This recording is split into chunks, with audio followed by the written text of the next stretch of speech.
tes. Oke. Eh, Langsung aja ya. Bismillahirrahmanirrahim. Assalamualaikum warahmatullahi wabarakatuh. Alhamdulillah, nahmaduhu wa nasta'inuhu wa nastaghfiruh wa na'udzu billahi min syururi anfusina wa min sayyiati a'malina. May yahdihillahu fala mudilla lahu wa may yudlil fala hadiya lahu. Asyhadu an la ilaha illallah wa asyhadu anna Muhammadan abduhu wa rasuluh.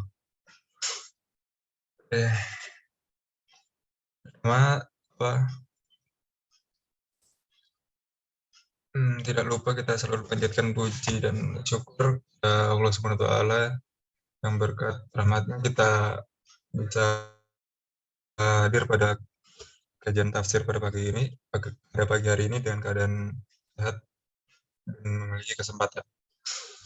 Salam serta salam tidak lupa selalu curahkan kepada Nabi kita, Nabi Muhammad SAW. Semoga sampai hidayahnya pada kita, umatnya, pada hari akhir kelak.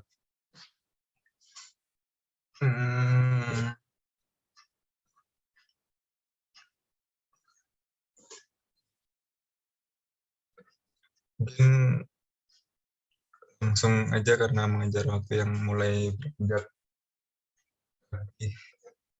pada Ustadz Muhammad Haris Lutfi, saya silakan. Nah, suara terdengar jelas ya? Dengar, Ustaz. Alhamdulillah. Bismillahirrahmanirrahim. Assalamualaikum warahmatullahi wabarakatuh. Assalamualaikum warahmatullahi wabarakatuh. Alhamdulillah. Nahmaduhu wa nasta'inuhu wa nastaghfiruh wa na'udzu billahi min shururi anfusina wa min sayyiati a'malina. Man yahdihillahu fala mudilla lahu wa man yudlil fala hadiya lahu. وأشهد أن لا إله إلا الله وحده لا شريك له وأشهد أن محمدا عبده ورسوله صلوات الله وسلامه عليه وعلى آله وأصحابه ومن سار على نهجه إلى يوم الدين ثم أما بعد أيها الجماعة saudara-saudariku, teman-teman sekalian yang dirahmati oleh Allah Subhanahu wa taala, kita bersyukur kepada Allah karena atas segala nikmat yang telah Allah Subhanahu wa taala berikan kepada kita semuanya. Yang mana di antara nikmat yang sangat agung tersebut adalah nikmat waktu luang dan juga kesehatan. Di mana pernah saya sampaikan dahulu bahwasanya dari sekian banyak orang yang diberi nikmat sehat, diberi nikmat waktu luang, kita ini termasuk yang Allah Subhanahu wa taala pilih untuk bisa memanfaatkan nikmat sehat dan juga nikmat waktu luang tersebut dengan untuk melakukan ketaatan kepada Allah Subhanahu wa taala. Dan juga para jamaah yang dirahmati Allah, dari sekian banyak orang yang memanfaatkan waktunya seperti untuk membaca Al-Qur'an ya dan lain sebagainya, terkhusus di bulan Ramadan ini banyak orang yang sibuk dengan membaca Al-Qur'an, yang mana itu adalah kebaikan, yang mana Allah Subhanahu wa taala mengganjar kebaikan dari membaca Al-Qur'an. Satu huruf yang dia baca dari Al-Qur'an itu diganjar dengan satu kebaikan. Wal hasanatu bi'asyri amsalihha, kata Rasulullah sallallahu alaihi wasallam. Dan setiap satu kebaikan akan dilipat gandakan menjadi 10 kebaikan dan seterusnya. Namun ada sebuah perintah yang itu banyak dilupakan oleh kaum muslimin, yaitu di bulan Ramadan ini kita tidak cukup dengan membacanya. Betul bahwasanya membaca Al-Qur'an saja itu sudah mendapatkan kemuliaan yang sangat besar. Namun yang banyak orang lupakan adalah bagaimana kita mentadabburi isi daripada Al-Qur'an. Dan bulan Ramadan ini merupakan momentum yang sangat penting bagi kita, momen yang sangat pas bagi kita untuk mentadabburi, memahami dan merenungkan isi daripada pesan-pesan Allah Subhanahu wa taala yang terdapat di dalam Al-Qur'anul Karim. Biidznillah taala, teman-teman sekalian, kita akan masuk ke dalam tafsir dari juz yang ke-6. Yang mana di juz ke-6 ini Surat yang akan kita bahas adalah surat An-Nisa ayat 148 sampai dengan terakhir. Kemudian berlanjut dengan surat Al-Maidah ayat pertama sampai dengan ayat ke-81. Bahasan pertama kita adalah tentang beriman kepada para rasul, ya. Ini masih melanjutkan pembahasan kita sebelumnya, ya. Pada pembahasan sebelumnya kita juga sempat membahas tentang iman kepada para rasul.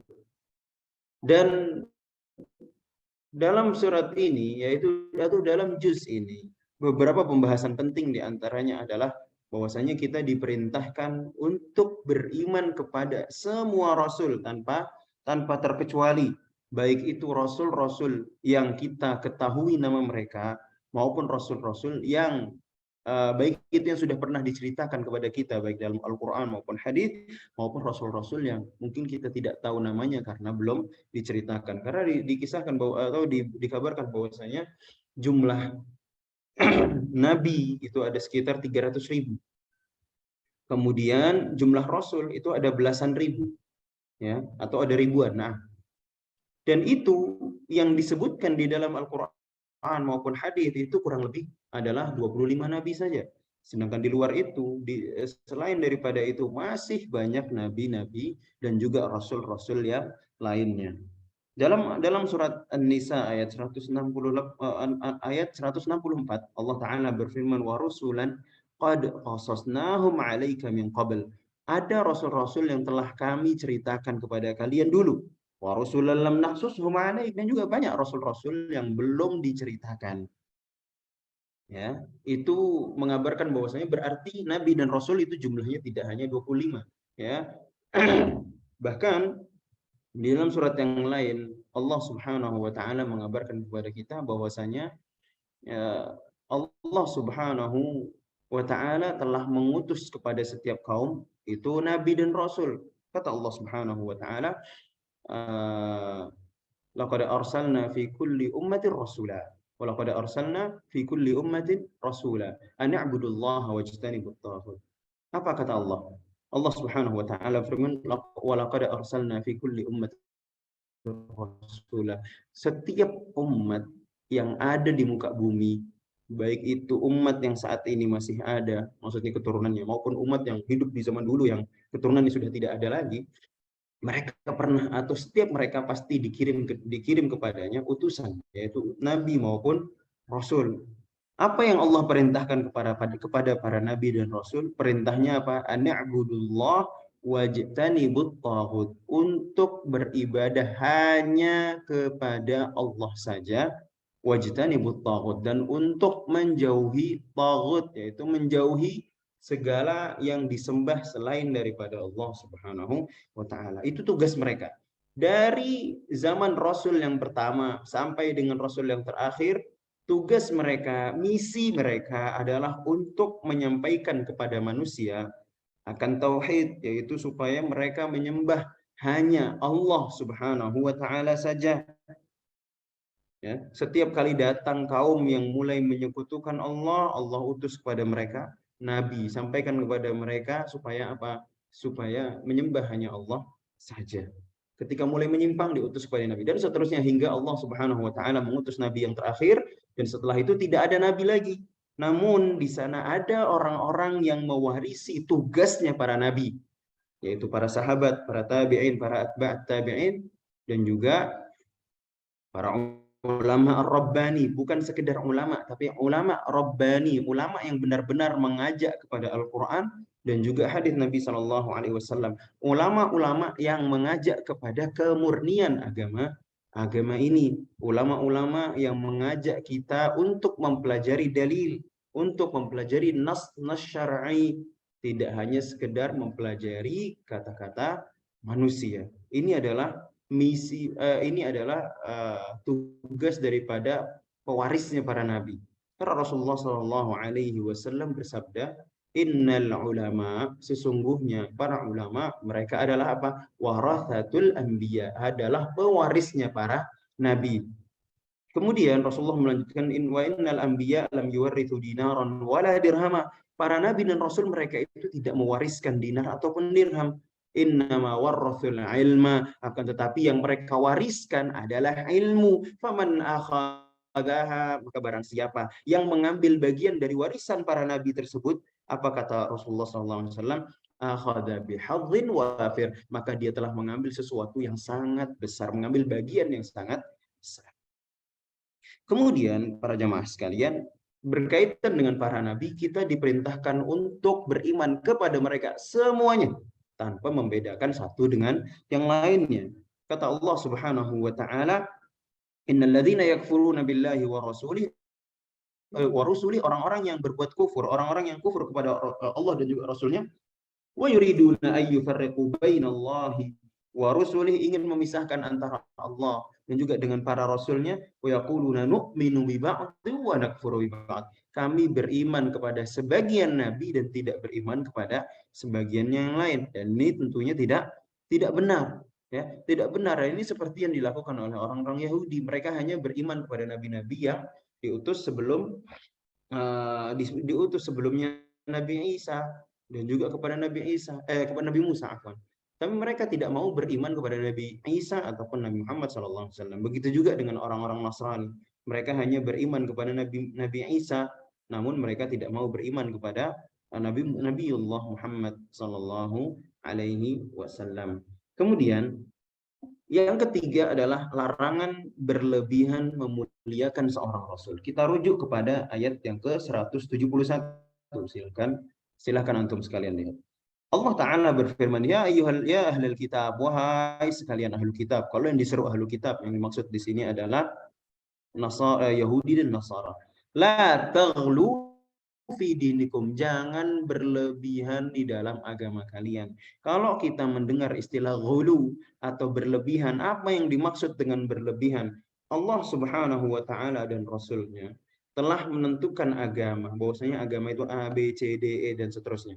Namun sikap berlebihan dari seseorang, baik dalam beragama maupun ketika memuliakan Rasul, adalah ketika dia menjalankan agama ini atau ketika dia beramal atau mengamalkan agama ini dengan sesuatu yang tidak ada tuntunannya dari dari Rasulullah Shallallahu Alaihi Wasallam. Ini yang disebut dengan berlebihan. Sebagai contoh bahwasanya di dalam Islam Allah Subhanahu wa taala dan juga Rasulullah Shallallahu alaihi wasallam telah menentukan berbagai macam ibadah, baik itu ibadah yang wajib maupun yang sunnah.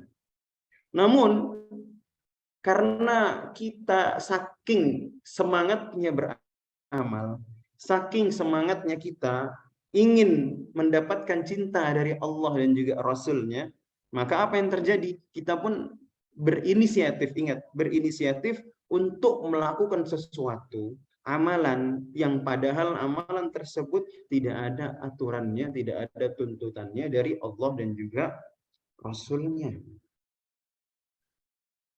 Bagus inisiatifnya, bagus cinta dia kepada Allah, cinta dia kepada Rasul. Tapi ya syabab, ya para jamaah sekalian, nggak penting seberapa besar cinta kita kepada Allah dan juga kepada Rasulnya. Itu tidak terlalu penting. Yang penting apa? Cinta kita dan cinta kita kepada Allah dan Rasulnya itu diijabahi dengan cinta dari Allah dan juga Rasulnya kepada kita. Padahal pada ayat-ayat yang lalu kita pernah mendengar firman Allah Subhanahu wa taala, kata Allah Subhanahu wa taala, "Qul," katakanlah wahai Muhammad, "in kuntum tuhibbunallah, qul in kuntum tuhibbunallah," kalau kalian benar-benar cinta kepada Allah Subhanahu wa taala, apa kata Rasulullah? Apa kata Allah di sini? Fattabi'uni, ikuti aku, yaitu ikuti Rasulullah sallallahu alaihi wasallam. Kalau kita bicara mengikuti Rasulullah, berarti di situ juga mencakup dalamnya mengikuti Allah Subhanahu wa taala. Perintahnya clear, perintahnya jelas, tidak perlu dipertanyakan lagi. Sehingga kita tidak perlu melebih-lebihkan, tidak perlu juga mengurang-urangi. Padahal apa yang Rasulullah wajibkan, kalau kita jaga saja, itu sudah dapat membawa kita untuk masuk ke dalam surga. Kalau kita kurang dengan hal-hal yang wajib, kita bisa tambah dengan hal-hal yang sunnah. Itu sudah, kalau kita perhatikan amalan sunnah, salam sehari semalam, itu sudah lebih dari cukup. untuk memanfaatkan waktu kita dengan ketaatan kepada Allah Subhanahu wa taala. Tidak perlu ditambah-tambah lagi. Tidak perlu lagi kita bersikap berlebih-lebihan. Ketika kita mendengar lafaz zikir atau lafaz salawat seperti ini datang dari Rasulullah Shallallahu Alaihi Wasallam, betul kita sangat mencintai Nabi. Sekarang siapa tidak ada orang bersolawat tapi tidak cinta sama Nabi? Tidak. Orang yang membiasakan lisannya untuk melantunkan salawat kepada Rasulullah Shallallahu Alaihi Wasallam, pasti dia melakukannya karena cinta kepada Nabi. Akan tetapi kecintaan kita kepada Nabi tidak boleh sampai berlebihan. Dan contoh berlebihan lainnya adalah ya ketika dia menambah-nambahkan apa yang itu sudah menjadi ketentuan dari Rasulullah SAW atas dasar cinta, atas dasar mengatakan ini baik, betul ya, betul itu baik, tapi apakah kebaikan tersebut yang kita lakukan, yang kita inisiatif untuk melakukannya itu dilegalkan oleh Allah Subhanahu wa taala maupun Rasulnya? Bukankah kita meyakini bahwasanya Allah dan Rasulnya itu menurunkan Islam, itu menjadikannya sebagai sebuah aturan, yang mana aturan tersebut tidak boleh kita langgar. Kita diberi batasan-batasan di dalam menjalankan agama Islam. Dan agama Islam itu sebenarnya sudah sangat mudah, untuk apa dipersulit? Kan seperti itu. Dan mempersulit itu bukan melarang dari sesuatu. Misalkan kita tahu di sana ada amal yang banyak dilakukan oleh manusia, oleh kaum muslimin, tapi ternyata setelah kita telisik, setelah kita teliti, tidak ada anjurannya, bahkan tidak ada perintahnya, bahkan dilarang oleh Rasulullah Shallallahu Alaihi Wasallam. Maka yang kita lakukan adalah melarang, yang memperingatkannya, tentunya mengingatkannya dengan cara yang baik. Terus ada yang bilang, nggak usahlah berlebih-lebihan. Sekarang melarang orang mencuri, melarang orang berzina, melarang orang berbuat kesyirikan, sebelah mananya yang berlebih-lebihan?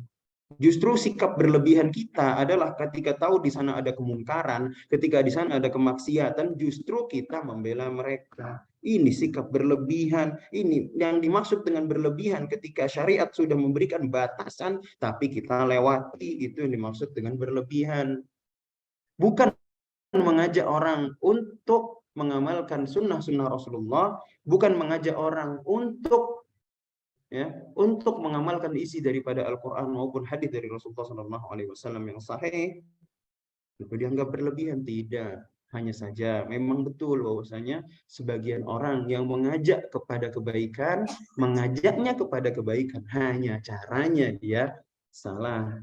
Sehingga yang menjadi tolak ukur kita itu bukan perilaku orangnya. Yang menjadi tolak ukur kita adalah syariatnya itu sendiri. Karena dulu pernah kita bahas juga, kalau yang kita jadikan sebagai standar kebenaran itu adalah akal manusia. Oh, ini nggak masuk akal. Oh, ini masuk akal. Kalau yang kita jadikan standar kebenaran adalah akal manusia, yang jadi pertanyaan kita, akal siapa yang jadi standar? Makanya gitu, sebagai muslim kita harus punya standar kebenaran, yaitu Al-Quran, juga hadis Nabi Shallallahu Alaihi Wasallam, didukung dengan penjelasan para sahabat, para tabi'in, dan juga para ulama Rabbani. Ya, dan juga termasuk larangan berlebihan adalah sebagaimana yang dilakukan oleh orang-orang Nasara, sampai mereka ada di titik di mana Nabi mereka, yaitu Nabiullah Isa alaihi salatu wassalam, itu disembah oleh mereka, dituhankan oleh mereka. Kemudian poin yang ini yang terakhir adalah kewajiban beriman kepada kebenaran ajaran yang dibawa oleh Rasulullah Shallallahu Alaihi Wasallam, yang mana Allah Taala berfirman, ya ayuhan nas, wahai sekalian manusia, qad ja'akumur rasul, telah datang kepada kalian, qad ja'akumur rasulu bil haq, Rasul kalian telah datang dengan al-haq, dengan kebenaran, yaitu Al-Quran dan juga hadis-hadisnya, mir rabbikum, dari Tuhan kalian. Dan di sini juga selaras dengan firman Allah Taala, wa may yantiqu 'anil hawa, Rasulullah tidak bicara dengan hawa nafsu, in huwa illa wahyun yuha, itu adalah wahyu yang diturunkan tentunya. Ini adalah hadis-hadis yang sahih. Kemudian wa in takfuru, kalau kalian kufur, fa inna lillahi ma fis samawati wal ardh, sesungguhnya Allah itu yang punya langit dan bumi. Wa kana Allahu aliman hakima, dan Allah itu Maha tahu dan Maha hakim, ya. Allah itu Maha tahu dan Maha bijaksana. Kemudian berikutnya adalah pembahasan tentang surat Al-Maidah. Kita telah selesai dari surat An-Nisa. Berikutnya kita beralih kepada surat Al-Maidah, ya. Afwan. Nah, surat Al-Maidah adalah masih sama seperti surat An-Nisa, yaitu surat Madaniyah. Sebenarnya ada sedikit faedah. Kalau ingin membedakan antara surat Makkiyah dengan surat Madaniyah, surat Makkiyah itu cenderung ayat-ayatnya itu pendek-pendek, sedangkan surat Madaniyah itu cenderung ayatnya lebih panjang. Itu salah satu karakteristiknya. Kemudian, kenapa dinamakan surat Al-Maidah? Karena ada kisah dari Bani Israel yang meminta kepada Nabi Isa agar diturunkan maidah dari langitnya, itu agar diturunkan. Apa artinya maidah? Maidah itu hidangan dari langit. Kemudian juga dinamakan surat ini sebagai surat Al-Uqud. Kenapa? Karena dibuka dengan isi atau dengan ayat yang berisikan perintah untuk memenuhi janji-janji Allah janji-janji yang mereka buat kepada Allah Subhanahu wa taala. Di antara, dan Al-Maidah ini merupakan di antara surat yang turun belakangan. Maksudnya apa? Termasuk surat yang turun terakhir-akhir, ya, sebelum Rasulullah Shallallahu alaihi wasallam wafat. Sebagaimana kata Aisyah radhiyallahu anha, "Fa innaha akhiru suratin nazalat." Karena sesungguhnya ini adalah surat yang terakhir keluar. Itu surat yang terakhir diturunkan oleh Allah Subhanahu wa taala. "Fama wajadtum fiha min halal fastahillu." Maka kalau kalian dapat di dalamnya apapun yang Allah halalkan, maka kita halalkan juga. Wama wajadtum fiha min haram faharrimu. Kalau Allah kalian dapatkan sesuatu yang Allah haramkan, maka haramkan juga. Afwan, sebelumnya buat Mas MC-nya, anak izin beberapa menit, sebentar saja. Ada hajat mendesak. Ya,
Tadi ada hajat sebentar.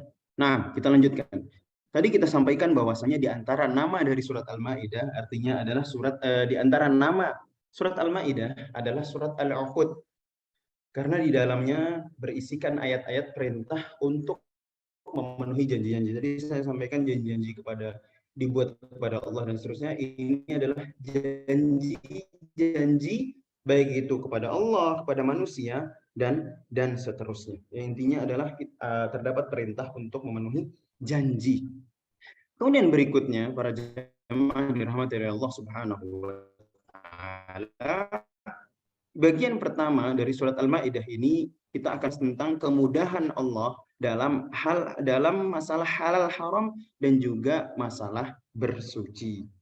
Di sini poin pertama disampaikan bahwasanya Islam merupakan agama yang sempurna dan diridhoi oleh Allah Subhanahu wa taala. Karena Allah Subhanahu wa taala berfirman dalam ayat yang ketiga, "Al-yauma akmaltu lakum dinakum." Pada hari ini, yaitu ini adalah jadi ayat ini diturunkan pada hari Arafah ketika Rasulullah Shallallahu alaihi wasallam sedang berkhutbah di hari Arafah. Dan gitu orang tidak akan melakukan wukuf di Arafah kecuali sedang melaksanakan haji, dan Rasulullah Shallallahu Alaihi Wasallam dalam seumur hidupnya hanya haji sekali, dan itu di akhir hayat beliau sebelum Rasulullah Shallallahu Alaihi Wasallam diwafatkan oleh Allah Subhanahu Wa Taala pada tahun ke-11 Hijriyah. Al-yawma akmaltu lakum dinakum, pada hari ini aku telah sempurnakan agama kalian, wa atmamtu alaikum ni'mati, dan aku sempurnakan juga nikmatku, wa raditu lakumul Islam madina, dan aku redha Islam menjadi agama kalian. Ya. Kemudian yang berikutnya, namun di sini ada cerita menarik bahwa ketika Allah Subhanahu Wa Taala turunkan ayat ini, banyak di antara kaum muslimin itu yang bergembira. Banyak di antara para sahabat atau para kaum muslimin yang kala itu hadir bersama Rasulullah SAW, mereka semua bergembira. Namun di antara sahabat atau banyak di antara sahabat seperti contohnya Abu Bakar radhiyallahu anhu, kemudian juga sahabat-sahabat yang lainnya mendengar ayat ini justru mereka menangis. Ketika ditanya kenapa mereka menangis, alasannya adalah, ini sahabat-sahabat yang hadir ketika itu, mereka menangis karena apa? Karena mereka tahu kalau agama sudah disempurnakan, berarti sebentar lagi tugasnya Rasulullah SAW itu sudah selesai. Kemudian Islam juga merupakan agama yang mudah. Ya. Islam itu merupakan agama yang mudah. Karena Allah Subhanahu Wa Taala sebagaimana di ayat yang mana di dalamnya, kenapa kok Islam itu mudah? Karena Allah itu merinci segala sesuatu yang haram, ya. Dan kalau Allah memperinci sesuatu yang haram, itu berarti sesuatu yang Allah haramkan itu cuma sedikit. Dalam minuman, contohnya di antara yang Allah haramkan adalah segala sesuatu yang memabukkan. Berarti udah jangan kita minum segala sesuatu yang memabukkan. Misalkan, ya, antum kita diperintahkan untuk, atau kita dilarang untuk meminum minuman-minuman yang memabukkan, baik itu minuman anggurnya atau apa sebagainya. Tapi kita sebenarnya tanpa membuat hal itu memabukkan, banyak sekali yang Allah Subhanahu Wa Taala telah halalkan. Contohnya minuman-minuman bersoda yang itu memang halal karena tidak memabukkan, juga minuman-minuman jus-jus buah dan lain sebagainya itu dihalalkan oleh Allah Subhanahu Wa Taala. Jadi yang Allah haramkan itu cuma sedikit. Sebagai contohnya daging yang Allah Subhanahu Wa Taala haramkan itu apa saja? Misalkan daging babi, atau seperti contohnya dalam ayat ini, hurrimat alaikumul maitah, yang Allah haramkan itu bangkai. Bangkai itu berarti hewan-hewan yang tidak mati dengan cara disembelih, ya, atau tidak disembelih, atau yang tidak disembelih dengan cara yang sesuai syar'i. Wadam juga, darah juga dilarang. Jadi kalau ada, khususnya kalau saat ini saya ada di Jawa Tengah, ya. Di Jawa Tengah itu ada sebuah makanan yang orang kenal dengan istilah saren, ya. Kita yang mungkin yang teman-teman yang di Karanganyar juga insya Allah nggak asing. Ada namanya saren atau apa, ya, mungkin bisa diingatkan lagi. Yang itu berupa gorengan yang terbuat dari darah. Memang sekilas bentuknya itu kayak gorengan ati, tapi itu darah, itu juga diharamkan oleh Allah Subhanahu Wa Taala. Dan alhamdulillah, edukasi tentang halal haram, khususnya masalah saren ini, insya Allah masyarakat banyak yang sudah banyak yang paham, sehingga udah sedikit, ya. Maksudnya kalau ada hehe atau angkringan-angkringan yang masih jual, itu sedikit sekali. Kemudian, ya, di antaranya yang diharamkan adalah khinzir, walahmul khinzir, daging babi, wa ma uhilla li ghairillahi bih, atau hewan-hewan yang disembelih untuk persembahan kepada selain Allah, atau yang disembah dengan nama selain Allah. Wal munkhaniqah, apa itu munkhaniqah? Munkhaniqah itu hewan yang kecekik, mati karena tercekik, itu juga tidak boleh. Wal munkhaniqah wal mauqudah. Mauqudah itu adalah yang dipukul dengan sesuatu yang tumpul. Wal mutaraddiyah, dan juga yang jatuh, maksudnya jatuh dari tempat yang tinggi. Wan natihah, atau yang ditanduk oleh hewan lainnya. Wama akalas sabu', dan yang dimakan oleh hewan buas kecuali dia itu belum sempat mati dan sempat kita sembelih, itu nggak apa-apa. Dan masih banyak lainnya. Intinya, yang sesuatu yang Allah haramkan itu jumlahnya hanya sedikit, dan yang halal itu jauh lebih banyak dari yang diharamkan. Dan mungkin itu faedahnya kenapa kok di luar negeri atau di beberapa negara yang mayoritas bukanlah muslim, di sana itu daging kayak sapi, kambing itu luar biasa mahalnya. Kenapa? Karena mereka tidak bisa lepas dari makan babi. Bagi mereka babi itu murah dan enak sehingga dimakan terus.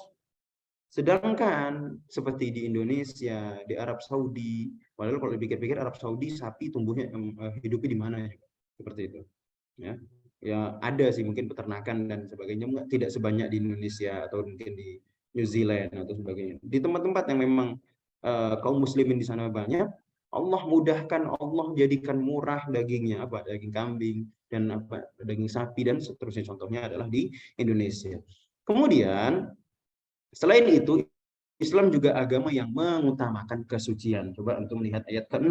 Ya ayyuhalladzina amanu idza qumtum ilas shalah. Kalau kalian mau pergi salat, faghsilu wujuhakum. Ini semuanya perintah untuk berwudu, ya. Kemudian di sana juga ada dan seterusnya. Kemudian ada perintah juga untuk bertayamum, yaitu untuk siapa? Wa in kuntum mardha, kalau kalian sakit, au ala safar, atau sedang bersafar, sedang bepergian. Au jaa, kalau lagi safar kan kita mungkin pakai kaos kaki, pakai apa segala macam, kita sulit untuk ya misalkan atau kita kesulitan untuk dapatkan air. Kalau sekarang insya Allah di rest area juga sudah banyak air, ya. Awalnya safar au jaa ahadum minkum minal ghaid, yaitu kalau kalian habis buang air besar, au lamastumun nisa, atau habis berhubungan dengan istrinya, ya suami istri, falam tajidu ma, terus kalian tidak dapat air, fatayammamu sa'idan thayyiba, maka hendaknya kalian bertayamum, bersuci dengan debu yang bersih. Famsahu biwujuhikum wa aydikum minhu, usaplah wajah dan juga tangan kalian dengan debu tersebut, ya. Kata Allah Subhanahu wa taala, "Ma yuridullahu liyaj'ala 'alaikum min haraj." Allah itu tidak mau mempersulit kalian. Walaki yuridu liyutahhirakum wa liyutimma ni'matahu. Akan tapi Allah ingin mensucikan kalian dan juga ingin menyempurnakan nikmatnya. Ni'matahu 'alaikum la'allakum tashkurun. Dan dengan harapan atau ya, dan yang dengan harapan dengannya kalian bisa lebih bersyukur, seperti itu. Kemudian berikutnya, semua syariat tujuannya bukan untuk mempersulit. Dalilnya adalah ayat yang tadi sudah kita baca, ya. Dan tidak ada syariat yang sulit. Semua syariat itu mudah. Bahkan sholat sehari 5 waktu itu paling sholat berapa menit, ya. Kan yang bikin lama itu embel-embel cuma sebentar, ya. Sholatnya cuma sebentar. Paling lama itu ketemu teman ngobrol lama, ya. Itu yang bikin lama. Atau duduk dulu, nongkrong dulu, itu yang bikin lama. Habis ke masjid, habis itu lari ke warung kopi, jelas lama, ya. Jelas lama, itu bukan lama sholatnya, tapi lama embel-embelnya. Kemudian tujuan syariat adalah mensucikan kita dan menyempurnakan nikmat kita. Kemudian pembahasan berikutnya adalah tentang pembunuhan pertama yang terjadi di muka bumi. Yang mana di sini disampaikan bahwasanya pembunuhan pertama ini tidak dijelaskan kisahnya secara mendetail, tapi pembunuhan pertama di muka bumi itu terjadi antara Qabil dan Habil, ya, kedua putra Nabiullah Adam alaihi salatu wassalam, ya, yang mana Qabil itu hasad atau iri, dengki dengan saudara kandungnya yaitu Habil, ya. Habil, baik itu karena kebaikannya dan lain sebagainya. Karena diceritakan Qabil ini adalah petani, Habil ini adalah seorang peternak. Ketika Allah perintahkan untuk bersedekah, Qabil ini untuk mengeluarkan untuk sedekah. Jadi zaman dulu sedekahnya itu kita taruh di satu tempat, lalu Allah ambil dengan cara dibakar. Jadi Allah turunkan api, dia ambil sedekah tersebut. Ketika mereka diperintahkan untuk bersedekah, Qabil itu mengeluarkan tanaman-tanaman yang sudah mau rusak. Sedangkan Habil dia kasih kambingnya yang paling gemuk, yang paling gendut, yang paling sehat. Lalu kemudian ketika datang api yang Allah kirimkan untuk memakan sedekah, yang diambil adalah punyanya Habil. Dan masih banyak penyebab-penyebab hasad lainnya karena pernikahan dan seterusnya, yang karena rasa iri dan dengki membawa Qabil untuk membunuh Habil. Ya, jadi pembunuhan biasa berawal dari kebencian dan rasa iri, juga hasad kepada orang lain. Apa itu hasad? Hasad itu ketika kita tidak suka dengan kebaikan orang lain dan ingin kebaikan tersebut hilang dari dirinya, dan bahkan ingin kenikmatan tersebut untuk dirinya sendiri. Kemudian pembunuhan hanya akan membawa penyesalan sebagaimana pada ayat yang ke-30 sampai dengan 31. Fatawa'at lahu nafsahu qatla akhi, ya. Setelah Qabil itu membunuh, ketika Qabil terdorong untuk membunuh saudaranya, kemudian dia pun benar-benar membunuhnya, maka jadilah dia termasuk orang-orang yang merugi, ya. Fa minal khasirin. Kemudian berikutnya, Islam adalah agama yang tegas melindungi hak jiwa dan juga harta serta rasa aman di masyarakat. Jadi apapun yang diupayakan di dalam Islam yang berkaitan dengan masyarakat itu semuanya adalah untuk mewujudkan rasa aman di tengah masyarakat. Diambilnya zakat dari orang-orang kaya itu adalah untuk membersihkan harta mereka, kemudian juga untuk menghidupi orang-orang yang miskin, sehingga kita tahu bahwasanya tindak-tindak kriminal yang ada di muka bumi, yang ada di negara manapun, pemicu utamanya adalah kemiskinan pertama, kemudian yang kedua adalah ketamakan, ya. Tidak hanya miskin tapi juga tamak, yang mana Islam mengantisipasi hal ini sehingga agar tidak terjadi kemiskinan, dari yang kaya diambil zakat. Ingat, zakat bukan pajak, ya. Kemudian diambillah zakat, habis itu dari zakat ini dimanfaatkan untuk menghidupi orang-orang miskin, orang-orang yang membutuhkan. Sedangkan kalau pajak kan kebalik kan. Orang-orang yang miskin ditarik juga pajaknya untuk menghidupi orang-orang yang kaya. Wal'iyadzubillah. Kalau di sini ada yang kerja di dunia perpajakan, keluar aja. Ya. Nah, kemudian berikutnya, begitu juga dengan hak harta. Islam menghukum tegas orang yang mencuri.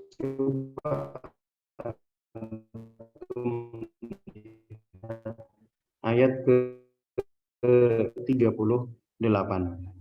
Kalau ada orang yang mencuri, potong tangannya. Jazaa'an bima kasaba nakalan minallah. Itu adalah balasan dari perbuatan mereka dan juga sebagai siksaan dari Allah Subhanahu wa taala. Sebagian orang yang mengatasnamakan hak asasi manusia, mereka baca ayat ini, kebakaran mereka rambutnya, ya. Kebakaran mereka tubuhnya. Kenapa? Karena merasa, wah, ini Islam adalah agama yang barbar gitu. Ya, dan sebagainya. Cuma kalau barang mereka yang kecurian, maunya pencurinya dipukulin, kalau bisa dibunuh lah.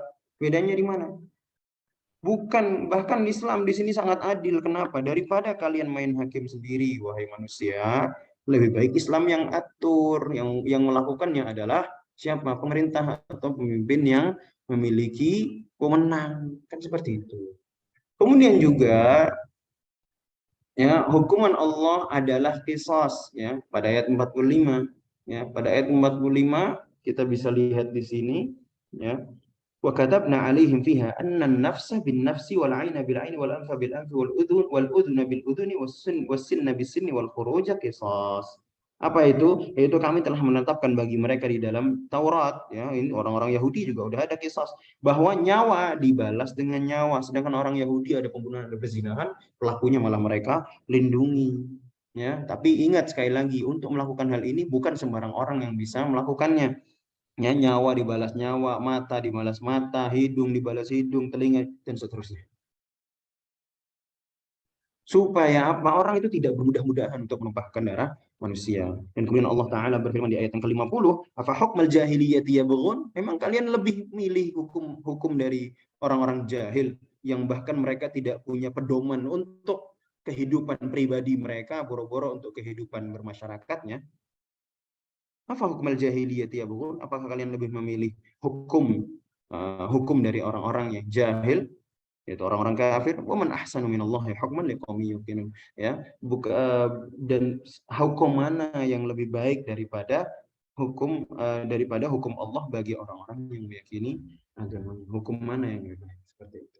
Tapi ingat sekali lagi, qisas, potong tangan, dan semuanya itu bukan dilakukan oleh sembarang orang, ya. Dan kita juga hanya bisa berdoa kepada Allah agar hukum-hukum seperti ini diberlakukan. Dan mungkin barangkali yang menjadi renungan kita adalah, kenapa kok sampai sekarang hukum Islam yang berkaitan dengan jinayah atau dengan kejahatan di Indonesia ini sudah banyak sekali hukum Islam yang diberlakukan meskipun belum sempurna. Contohnya, azan dikumandangkan di mana-mana itu hukum Islam. Orang berbondong-bondong datang ke masjid itu hukum Islam. Orang berdagang itu hukum Islam, menjauhi riba itu hukum Islam. Sebenarnya banyak sekali hukum Islam yang sudah diterapkan di negara kita. Cuma belum sempurna. Contohnya apa? Hukum-hukum berkaitan dengan jinayah atau kejahatan-kejahatan masih belum dengan syariat Islam, masih mengadopsi hukum-hukum yang sudah lawas, yang hukum-hukum yang dibawa oleh penjajah dahulu kala, dan atau hukum-hukum peninggalan nenek moyang dan seterusnya, ya. Ingat, qisas, hukum potong tangan dan sebagainya itu bukanlah hukum dari atau main hakim sendiri, melainkan harus melalui pihak yang berwenang. Kemudian berikutnya adalah ini bagian terakhir. Nah,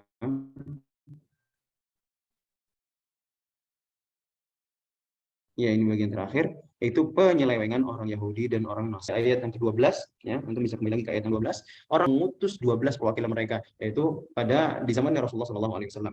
Begitu juga orang-orang Nasara. Mereka berjanji untuk beribadah kepada Allah, berjanji untuk beriman kepada Rasulullah, tapi mereka tidak menepati janjinya.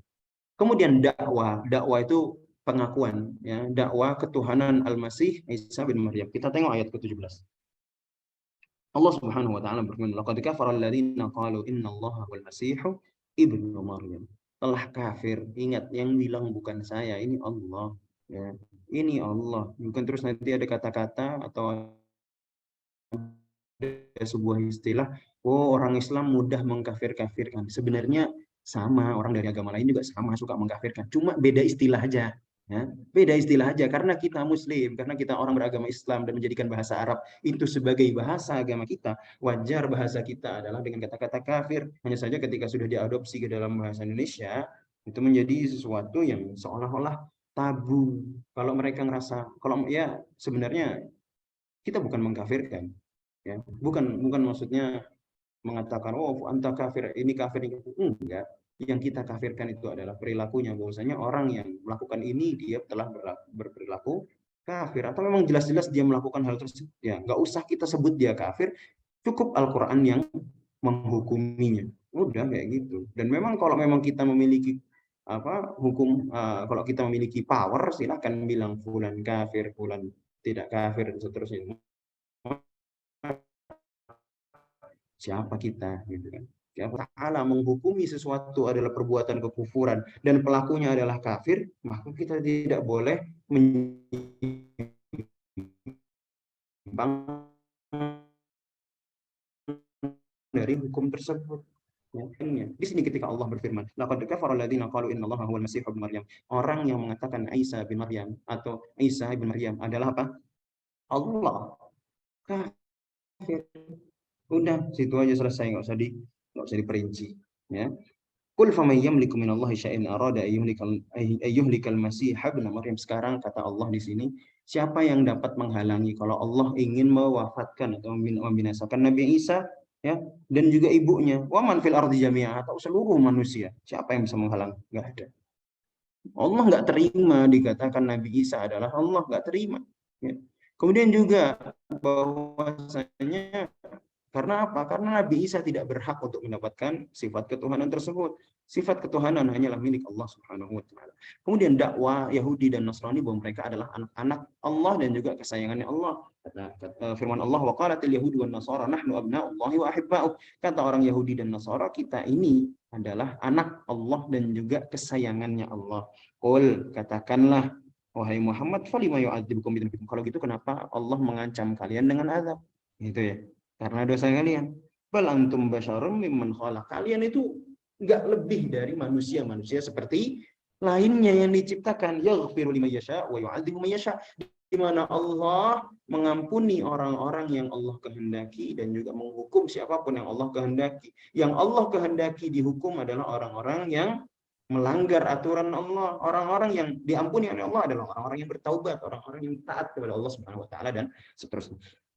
Kemudian di dalam surat ini terdapat juga perintah Nabi Allah Musa alaihi salatu wassalam kepada Bani Israel untuk memasuki Baitul Maqdis. Tapi mereka tidak mau. Kita coba cek ayat ke-21. Ya, ayat ke-21. Ya qaumi, wahai kaumku, udkhulul ardal muqaddasah, masuklah ke Baitul Maqdis, ya, ke tanah yang suci.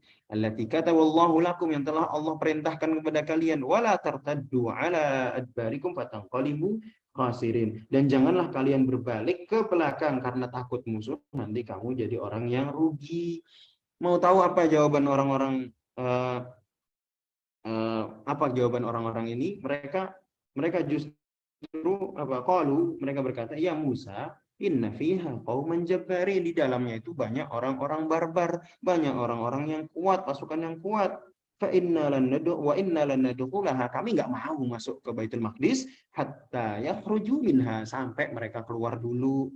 Ya, fa yakhruju minha fa inna dakhilun, kalau mereka keluar baru sekarang mereka masuk. Itu adalah posisi ketika orang-orang Yahudi mereka tidak punya kekuatan. Begitu mereka punya power, apa yang terjadi? Siapapun dibabatnya habis, ya. Siapapun dibabatnya habis. Kemudian berikutnya adalah bahwasanya terdapat dakwah atau pengakuan Yahudi bahwa tangan Allah terbelenggu, ya. Dan ini kita bisa lihat ayat ke-64, ya. Mohon sabar sedikit, sebentar lagi selesai insyaallah taala. Wa qalatil yahudu yadullahi maghlulah. Orang Yahudi bilang tangan Allah itu terbelenggu. Maksudnya apa? Allah itu pelit, kata mereka. Ghullat aidihim, Allah balas perkataan mereka. Oh, justru tangan mereka lah yang sebenarnya apa? Terbelenggu. Walu'inu bima qalu, dan atas perkataan mereka, mereka pun akhirnya dilaknat oleh Allah Subhanahu wa taala. Bal yadahu mabsuutatan yunfiqu kaifa yasha. Bahkan tangan Allah itu terbuka selebar-lebarnya, yunfiqu kaifa yasha. Allah kasih rezeki kepada siapapun yang Allah kehendaki. Ya, kemudian berikutnya ada ayat 73, ada dakwah trinitas. Ya, ini semua sudah disebutkan dalam Al-Qur'an, ya. Laqad kafara alladziina qalu innallaha tsalitsu tsalatsa. Lagi-lagi bukan saya yang bilang, bukan saya. Allah yang bilang. Telah kafir orang-orang yang mengatakan Allah itu adalah Tuhan yang tiga. Tsalitsu tsalatsa, ya, adalah satu Tuhan dari yang tiga.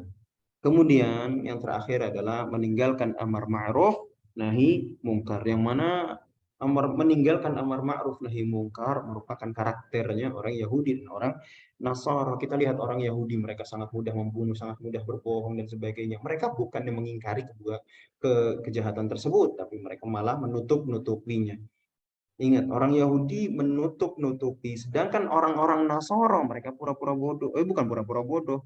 Mereka malah beranggapan bahwasanya minum khamr itu bagian daripada agama mereka. Mereka melegalkan perzinahan. Ini bukan, ya, mungkin banyak gereja juga atau banyak juga orang-orang Nasrani yang tidak setuju dengan perzinahan dia, tapi banyak mereka yang justru melegalkan perzinahan, ya.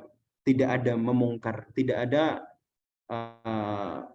mengingkari kemungkaran dan lain sebagainya. Karena kalau seandainya ada amar ma'ruf nahi mungkar, harusnya ya, negara-negara dengan mayoritas Yahudi maupun negara dengan mayoritas Nasrani itu paling jauh di dalam meninggalkan kemungkaran. Nyatanya ya tidak juga.